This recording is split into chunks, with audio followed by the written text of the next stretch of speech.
নমস্কাৰ ছাত্ৰ ছাত্ৰীসকল মই কাজল কুসুম দেৱী আজি মই তোমালোকৰ সৈতে আলোচনা কৰিম অষ্টম শ্ৰেণীৰ সমাজ বিজ্ঞানৰ ভূগোল খণ্ডৰ পৰা পাঠ 7 অসমৰ নদ নদীৰ অংশ 5 ইয়াৰ আগৰ অংশটোত আমি আলোচনা কৰিছিলো ব্ৰহ্মপুত্ৰ নৈৰ ইয়াৰ বাসিন্দাসকলৰ ওপৰত অৰ্থনৈতিক দিশত কিধৰণৰ প্ৰভাৱ পেলায় এই সম্পৰ্কে আজিৰ ভিডিঅ'টোত তোমালোকে কি জানিব পাৰিবা চোৱা প্ৰথমতে বৰাক আৰু ইয়াৰ উপনৈসমূহৰ সম্পৰ্কৰ বিষয়ে বৰাক নৈ আৰু ইয়াৰ উপনৈসমূহৰ সম্পৰ্ক আমি আলোচনা কৰিম দ্বিতীয়তে বৰাক নৈ গতিপথত সংঘটিত বিভিন্ন কাৰ্যৰ বিষয়ে জানি সাধাৰণভাৱে নদীৰ বিভিন্ন অংশৰ কাৰ্যাৱলী সম্পৰ্কে অৰ্থাৎ বৰাক নৈ গতিপথত কি কাৰ্য সংঘটিত হয় মূলত আমি আলোচনা কৰিম যে বৰাক নৈ কাৰ্যাৱলী সম্পৰ্কে তৃতীয়তে বৰাক উপত্যকাৰ বাসিন্দাসকলৰ অৰ্থনৈতিক অৱস্থাৰ ওপৰত নৈখনৰ ভূমিকা আৰু ভৱিষ্যত সম্ভাৱনীয়তা তৃতীয়তে আমি আলোচনা কৰিম বৰাক নৈ ইয়াৰ বাসিন্দাসকলৰ ওপৰত অৰ্থনৈতিক দিশত অৰিহণা কি ধৰণে অৰ্থনৈতিক ক্ষেত্ৰত এই নদীখনে অৰিহণা যোগায় এই সম্পৰ্কেও আজিৰ ভিডিঅ'ত আমি আলোচনা কৰিম এতিয়া আমি প্ৰথমটো টপিকলৈ আগবাঢ়ো বৰাক নদী তে বৰাক নদীৰ উৎস হৈছে মৰাম নামৰ এটা অঞ্চল মৰাম নামৰ এটা অঞ্চলৰ মুকৰু নামৰ এখন নদীয়ে হৈছে এই বৰাক নদীৰ উৎস আৰু এই নদীৰ দৈৰ্ঘ্য প্ৰায় 900 কিলোমিটাৰ এতিয়া চোৱা বৰাক নদী দা ৰিভাৰ বৰাক নাগালেণ্ড আৰু মণিপুৰ সীমান্তত অৱস্থিত মৰাম অঞ্চলৰ পৰা বৰাক নদীৰ উৎপত্তি হৈছে গতিকে ইয়াৰ উৎপত্তি হৈছে নাগালেণ্ড আৰু মণিপুৰৰ সীমাত অঞ্চলটোৰ নাম হ'ল মৰাম আৰু নৈখনৰ নামো কৈছিল তোমালোকক মই মুকৰু নদী ইয়াৰ উৎস মণিপুৰৰ মাজেৰে দক্ষিণ পশ্চিম দিশত বৈ গৈ মণিপুৰ মিজোৰাম সীমান্তৰ ওচৰত উত্তৰ দিশলৈ গতি কৰিছে ই মণিপুৰৰ মাজেৰে দক্ষিণ পশ্চিম দিশেৰে বৈ গৈ পুনৰ কি কৰিছে মণিপুৰ মিজোৰাম সীমান্তৰ ওচৰত আকৌ উত্তৰ দিশলৈ গতি কৰা দেখা গৈছে অসম আৰু মণিপুৰ সীমান্তৰে উত্তৰ দিশলৈ বৈ যোৱাৰ পিছত নদীখনে জিৰি নামৰ এখন উপনৈৰ লগত মিলি যায় তাৰ পাছত উত্তৰ দিশলৈ অহাৰ পিছত পুনৰ কি কৰে ই জিৰি নামৰ এখন উপনৈৰ লগত মিলি যায় পিছত ই পশ্চিমলৈ ঘূৰি অসমত প্ৰৱেশ কৰে আৰু উপনৈখনৰ লগত লগাৰ পিছত পশ্চিম দিশলৈ ঘূৰি আমাৰ অসম ৰাজ্যত প্ৰৱেশ কৰে অসমৰ কাছাৰ জিলাৰ মাজেৰে আৰু হাইলাকান্দি আৰু কৰিমগঞ্জ জিলাৰ উত্তৰ অংশৰে বৈ গৈছে এতিয়া অসমৰ মূল তিনিখন জিলাৰ মাজেৰে ই বৈ গৈছে কাছাৰ হাইলাকান্দি আৰু কৰিমগঞ্জ তোমালোকে মনত ৰাখিবা এই তিনিখন অসমৰ জিলাৰ মাজেৰে এই বৰাক নৈখন বৈ গৈছে কাছাৰ হাইলাকান্দি আৰু কৰিমগঞ্জ জিলাৰ উত্তৰ অংশৰে ই বৈ গৈছে ভাৰত বাংলাদেশ সীমান্তত নদীখন দুটা ভাগত বিভক্ত হয় যাৰ নাম এৰে গৈ আকৌ ভাৰত আৰু বাংলাদেশৰ সীমাত ই দুই ভাগত ভাগ হয় এটা ভাগৰ নাম হ'ল কুখিয়াৰা আৰু আনটো ভাগৰ নাম হ'ল পুৰমা বাংলাদেশত কিছু দূৰ বৈ যোৱাৰ পিছত দুয়োখন নদীৰ সংযোগ ঘটি মেঘনা নাম লয় পদ্মাৰ লগত মিলি বংগোপসাগৰত পৰে আৰু ঠিক তেনেকৈ দুই ভাগত বিভক্ত হৈ কিছু দূৰ বৈ যোৱাৰ পিছত আকৌ সেই দুইটা ভাগৰ সংযোগ ঘটে কি নাম লয় মেঘনা নাম লয় আৰু লৈ পেলাই পদ্মা মানে বাংলাদেশত ব্ৰহ্মপুত্ৰৰ নাম আমি পাইছিলো পদ্মা বুলি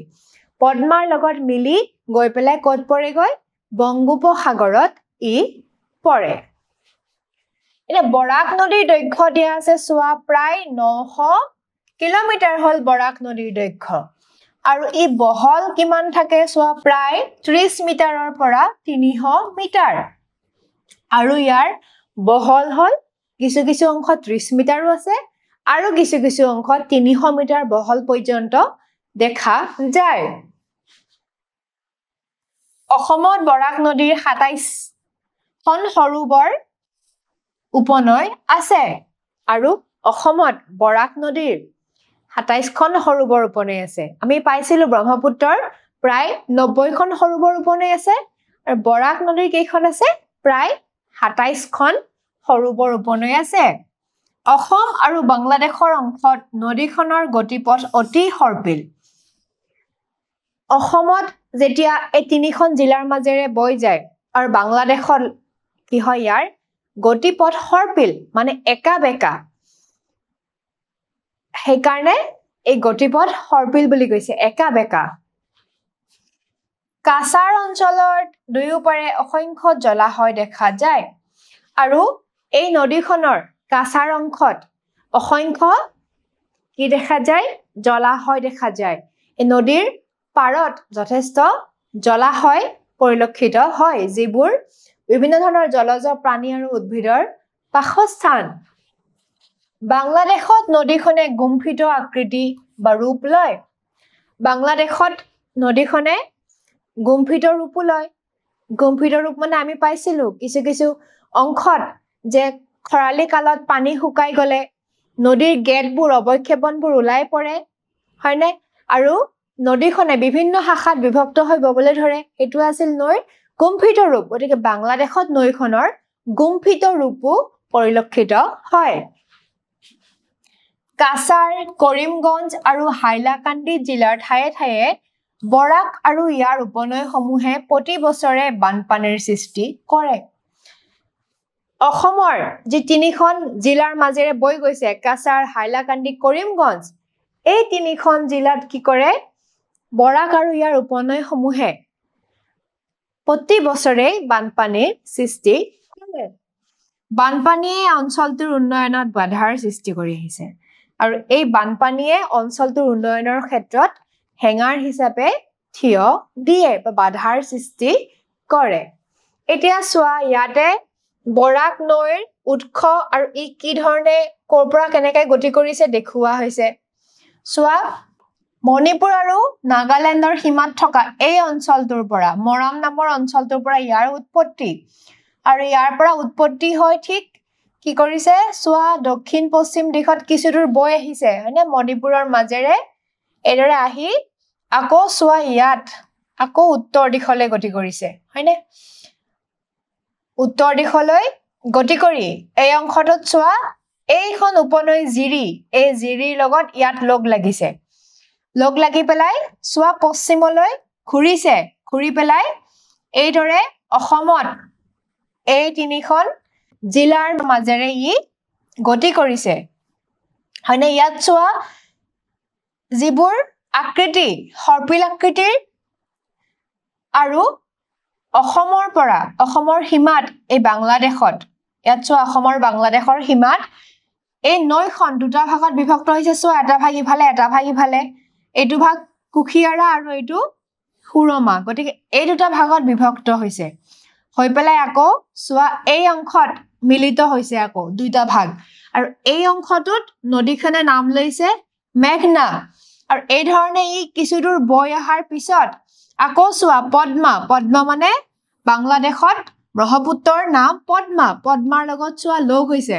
হৈ পেলাই দুয়ো নদী লগ হৈ পেলাই ববলৈ আৰম্ভ কৰিছে বৈ গৈ গৈ চোৱা ক'ত পৰিছেগৈ বংগোপসাগৰত পৰিছেগৈ গতিকে আকৃতিটো চোৱা এইখিনিত সৰ্পিল আকৃতি আৰু বাংলাদেশত চোৱা বিশেষকৈ গুম্ফিত ৰূপ এই ধৰণে অৱক্ষেপবোৰ ওলাই থকা দেখা যায় আৰু ইয়াত সৰ্পিল একা বেকা দেখা যায় নিশ্চয় তোমালোকে বুজিব পাৰিছা যে কি ধৰণে উৎসৰ পৰা ওলাই ই অসমৰ মাজেৰে আহি বাংলাদেশৰ সীমা দুই ভাগত ভাগ হৈ পুনৰ লগ হৈ আকৌ পদ্মাৰ লগ হৈ গৈ ক'ত পৰিছেগৈ বংগোপসাগৰত পৰিছেগৈ এইবাৰ আমি আলোচনা কৰিম অৰ্থনৈতিক গুৰুত্ব বৰাক নৈৰ ইয়াৰ বাসিন্দাসকলৰ ওপৰত অৰ্থনৈতিক প্ৰভাৱনো কেনেকুৱা কি ধৰণে ই অৰিহণা যোগায় ইয়াৰ বাসিন্দাসকলৰ অৰ্থনৈতিক উন্নয়নৰ ক্ষেত্ৰত এই সম্পৰ্কে আমি আলোচনা কৰিম সোৱা অৰ্থনৈতিক গুৰুত্ব ইকনমিক ইম্পৰ্টেন্স বৰাক নৈৰ মধ্য আৰু নামনি অংশ যাতায়াতৰ বাবে উপযোগী বৰাক নৈৰ মধ্য অংশ আৰু নামনি অংশ ইহৰ কাৰণে উপযোগী যাতায়াতৰ কাৰণে উপযোগী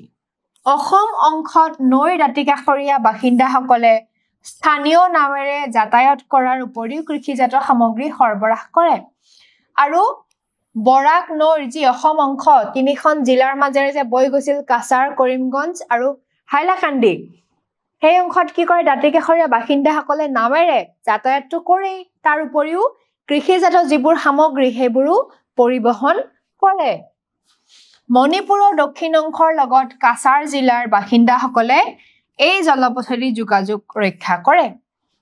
আৰু যেহেতুকে সীমাতে আছে মণিপুৰৰ লগতো কি কৰে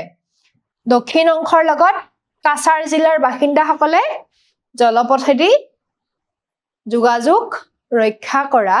দেখা যায় বৰাক নৈৰ অসম অংশৰ পলসুৱা প্লাৱনভূমি কৃষিৰ বাবে অতি উপযোগী আৰু যিদৰে ব্ৰহ্মপুত্ৰৰ প্লাৱনভূমি কৃষিৰ বাবে উপযোগী আছিল ঠিক তেনেকৈ বৰাক নৈৰো অসম অংশৰ যি প্লাৱনভূমি যি পলসুৱা ভূমি সেয়া খেতিৰ কাৰণে কৃষি কাৰ্যৰ কাৰণে উপযোগী ইয়াৰ দুয়োপাৰে জলাশয়সমূহতো প্ৰচুৰ পৰিমাণে মাছ পোৱা যায় আৰু বৰাক নৈ দুয়োপাৰে বিশেষকৈ কাছাৰ অংশত বহুত জলাশয় দেখা পোৱা যায় আৰু সেই জলাশয়বোৰত কি হয় বহুতো প্ৰচুৰ পৰিমাণে মাছ পোৱা যায় অসমত বৰাক নৈ কোনো অংশত প্ৰাকৃতিকভাৱে পোৱা মাছ ধৰিবলৈ নিলাম যোগে অনুমতি দি চৰকাৰে কিছু পৰিমাণে ৰাজহ আহৰণ কৰে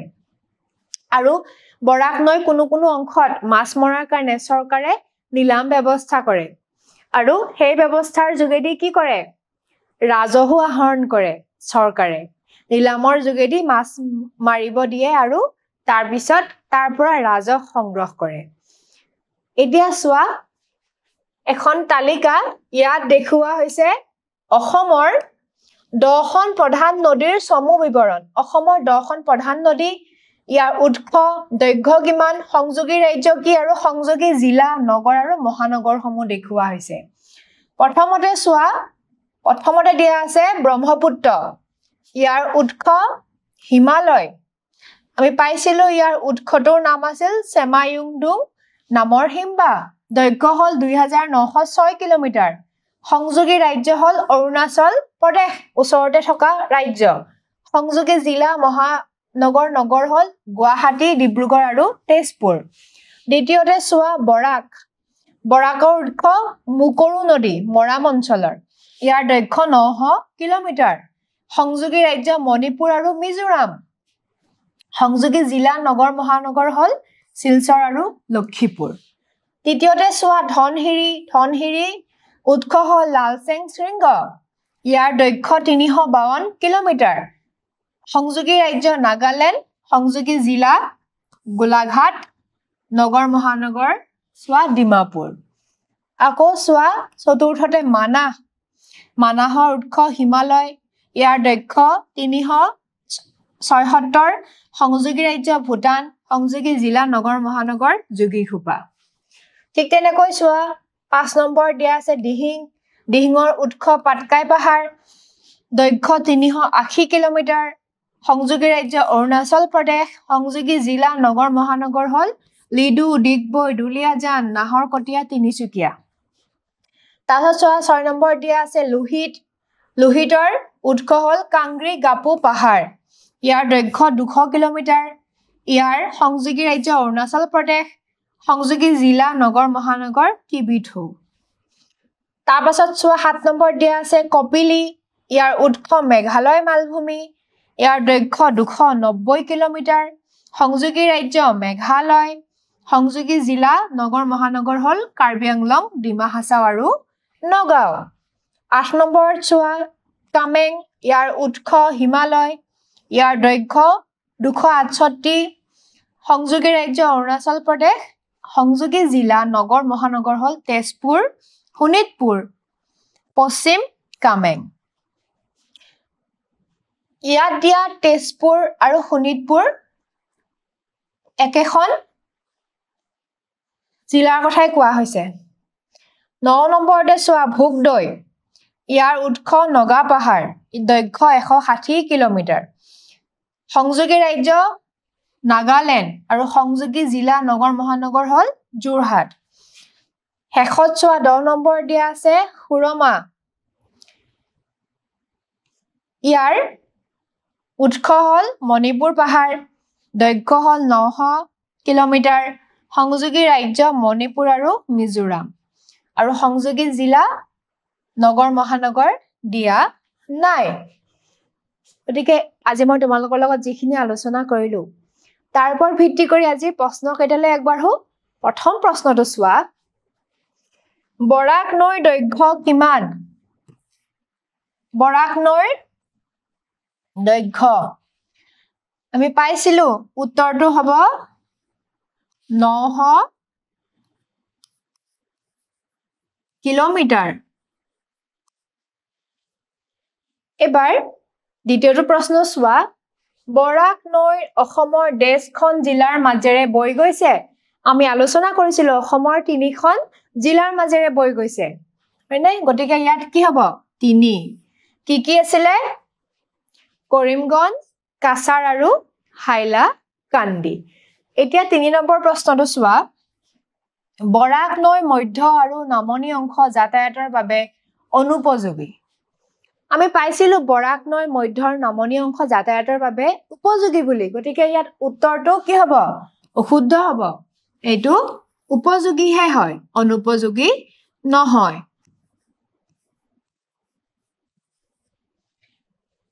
নিশ্চয় আজিৰ ভিডিঅ'টোত মই যিখিনি আলোচনা কৰিলো তোমালোকৰ বোধগম্য হৈছে পৰৱৰ্তী ভিডিঅ'ত পুনৰ লগ পাম আজিলৈ ইমানেই ধন্যবাদ